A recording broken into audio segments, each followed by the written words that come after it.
Hello বন্ধুরা, কেমন আছো সবাই? আমার নতুন আরও একটি মিনি ব্লগে সকলকে স্বাগত জানাই। আজকে মিনি ব্লগটা একটুখানি টক টক ঝাল ঝাল মিষ্টি মিষ্টি মিনি ব্লগ। হ্যাঁ বন্ধুরা, এই যে দেখতে পাচ্ছ কদবেল মাখা, আর এটা রয়েছে, মানে এটা কদবেল আর এটা হচ্ছে গন্ধরাজ লেবু, আর দেখতে পাচ্ছ বিট লবণ, কাঁচা লঙ্কা, সমস্ত কিছু খুব ভালো করে চটকে টটকে জামাইবাবু মেখে দিয়েছিল। আর একটুখানি স্বাদের জন্য এমনি লবণ দেওয়া হয়েছিল, আর একটু চিনি স্বাদ মতো, আর একটুখানি সর্ষের তেল। তারপরে সেই কদবেলের মধ্যেই আবার কদবেল মাখাটা ভরে দিল, ভরে সার্ভ করলো। তোমাদের নিশ্চয়ই দেখে জিভে জল আসছে। তো বন্ধুরা, তোমরাও ঝটপট করে কিন্তু বানিয়ে খেয়ে নাও।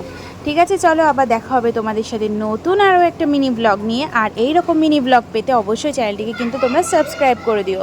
তো চলো দেখা হবে আরও একটা মিনি ব্লগ নিয়ে। ততক্ষণের জন্য টাটা।